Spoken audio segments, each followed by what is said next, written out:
Dinner had started out mundane, like any other family meal. The old country house, with its grey stones and windows that let in soft light, seemed frozen in time. The air was slightly cool, but inside, the warmth of the fireplace and dimmed candles created a comfortable atmosphere.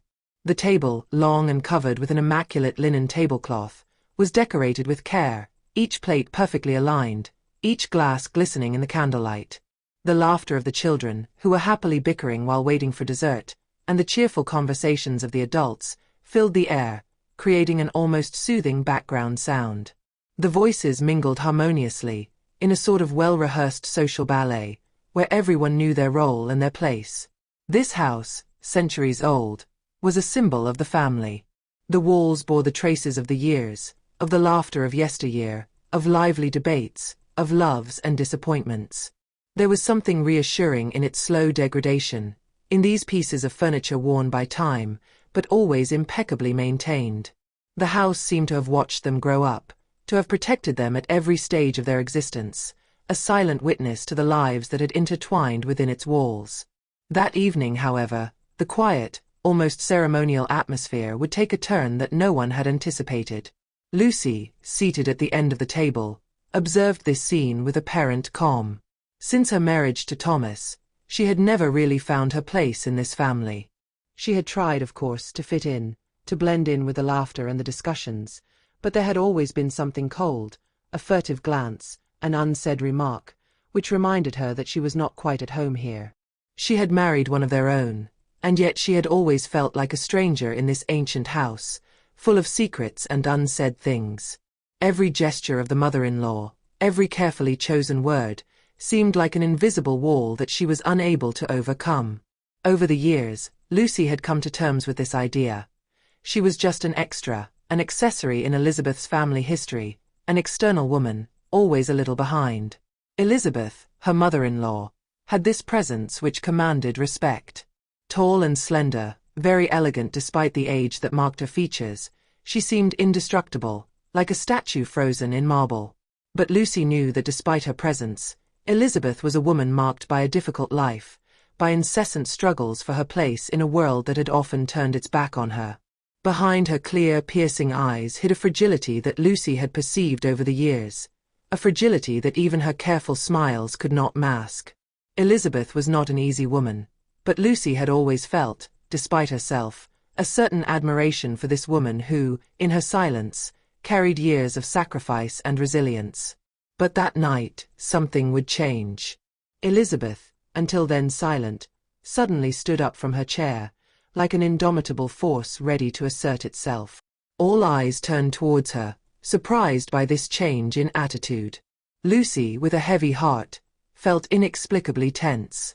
The conversation, until then lively, had slowly died out, like a candle blown out by an unexpected wind. Elizabeth's niece, Alice, sitting by the fireplace, had not noticed the tension. She seemed carefree, curly hair framing her face, looking relaxed, as if this dinner was just a formality. But for Lucy, this was not the case. She felt that something irreversible was happening.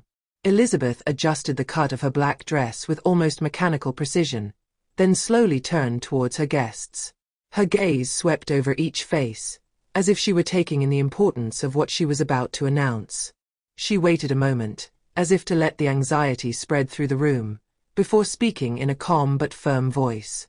"I have made an important decision," she said, her words echoing in the large dining room. The candlelight danced in his eyes, and palpable tension filled the room. "I want you all to know, because this concerns the future of this house." The guests, surprised and taken aback, instantly froze.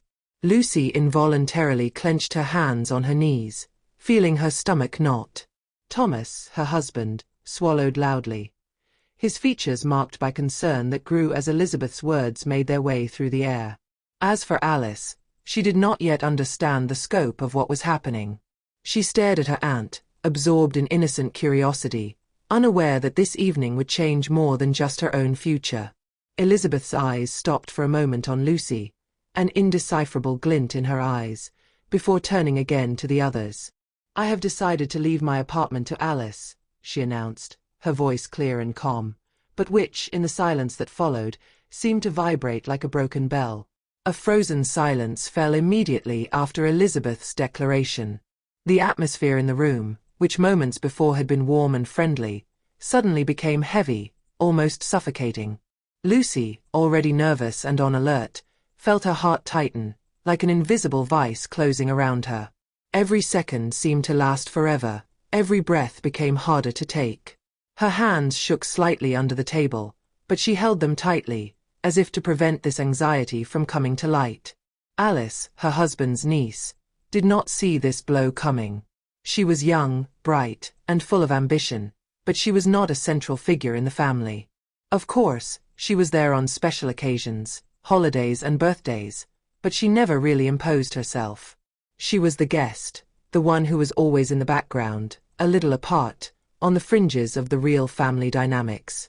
Lucy knew well that Alice was not seen as a rival, not before this evening, not before this announcement. And yet, at that precise moment, Alice found herself in the midst of a profound upheaval, a decision that swept away everything in its path.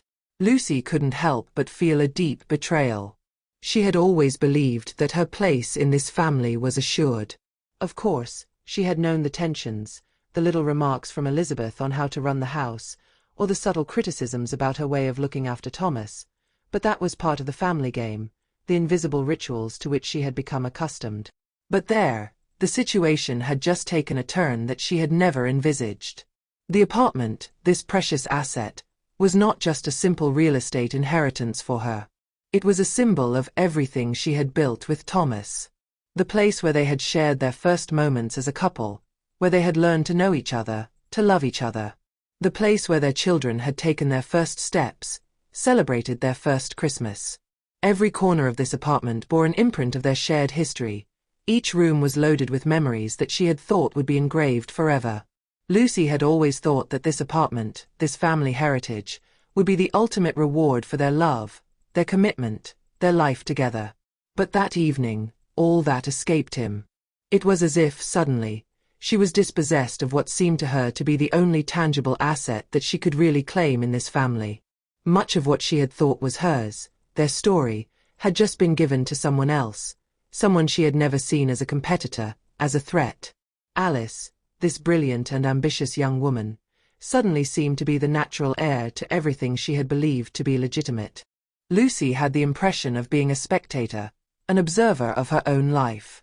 She felt like she had been swept away suddenly, as if everything she had shared with Thomas, all the complicity she thought she had built with him, had no value. She had always believed that this apartment was the natural continuation of her marriage, that it would be a testimony to their life together. But reality had just been ripped away from him with a simple stroke of the pen. The ground beneath his feet seemed to slip away. She suddenly felt small, insignificant, reduced to a spectator in this house where she had thought she was at home. And this betrayal, although subtle, was all the more painful. She found herself confronted with her own invisibility. Thomas, who until then had been observing in silence, let out a sigh, his face pale, almost frozen with stupor. He slowly turned towards his mother, his gaze expressing deep confusion, but also a mixture of pain and incomprehension. The shock of this announcement had hit him hard, and he couldn't understand why his mother had made such a decision, why she had chosen Alice, and not Lucy, the woman he had married. He had always believed that he knew his mother well, that he understood her priorities, but now he felt betrayed in turn. This decision, as logical as it seemed to Elizabeth, opened a gap that he might never be able to fill. "Mom, why Alice and not Lucy?" he asked, his voice broken, full of confusion. He knew that this decision was not trivial. He knew that, for Lucy, this was going to be a hard blow. But he also knew that this would only drive an insurmountable wedge between his mother and his wife.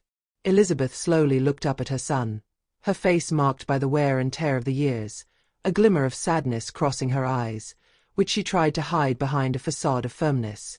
"Thomas, you know that I do not make this decision lightly," she said in a trembling but resolute voice. "I fought for years to keep this house in the family. It's so much more than real estate. It's the essence of our story. And Alice was always there when I needed her, even when everything else seemed to be falling apart around me. She's the only one who can truly understand what that means. Disse words struck Lucy like a dagger. Each syllable uttered by Elizabeth seemed to further increase the weight she already carried in her chest. It was as if everything she had done, everything she had sacrificed for this family, no longer had value. And there isn't? Alice, her niece, who was, in reality, no closer to Elizabeth than she had been. If it was only for his desire to please and to make himself indispensable, it had obviously not been enough to bring the two women together decisively. Lucy felt dispossessed, emptied of her efforts, of her place in this family. With a heavy heart, she felt a burst of anger forming within her, and without thinking, stood up abruptly, letting her chair fall with a dull thud onto the floor. So everything I've done for this family, everything I've sacrificed, it counts for nothing? Her voice, trembling with emotion, carried the pain and frustration she had been repressing until then. I supported Thomas in his projects, I gave love to his children, I invested every fiber of my being in this house, but apparently, it has no value, any more than I do. She had difficulty breathing, the air seemed heavy around her, suffocating. A heavy silence settled in the room. Lucy's words echoed in the void, like a fire bell.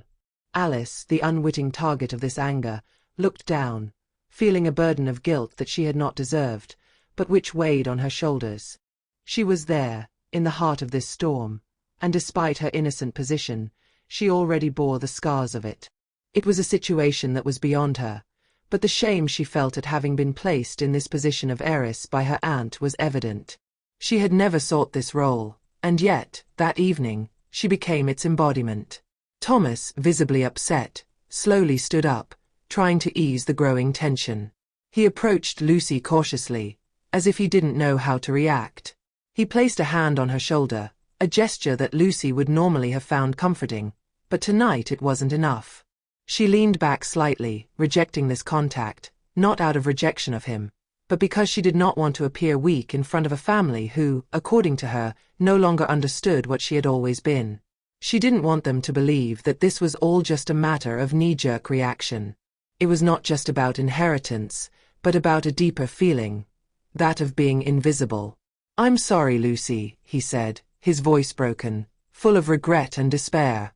"I didn't know it would go this far. I didn't want it to happen like this." Lucy stared at him intently, her gaze cold and resentful. "Maybe you didn't know, but now you know," she replied, icy coldly.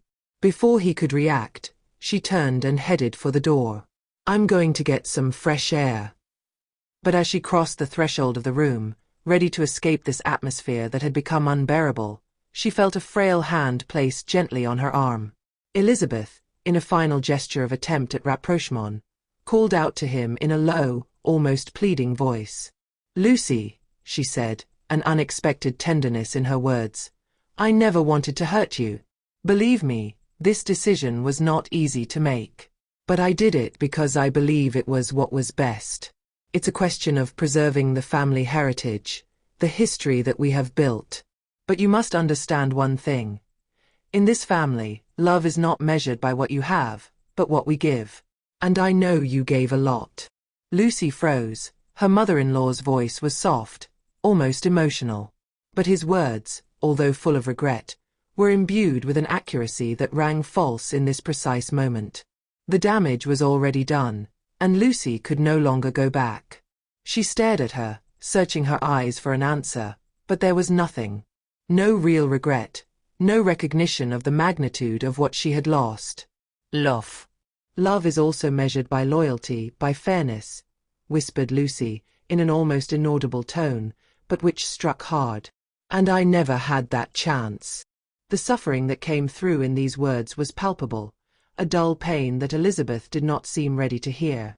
She then turned, without another glance, and left the room, without looking back, leaving behind a broken family. A new fracture opened in the very foundation of their shared history. Dinner was over, but it was not a simple meal that had just ended. What had just happened was nothing less than a rupture, a fundamental upheaval that revealed years of things left unsaid, of unhealed wounds, of choices never shared. The decision to bequeath a material asset had, unwittingly, highlighted deep fractures, invisible but very real fault lines in the heart of this family. And Lucy, now alone in her thoughts, knew that this fracture would not heal soon. The pain was only just beginning. And it was only the beginning of a long story to be rewritten.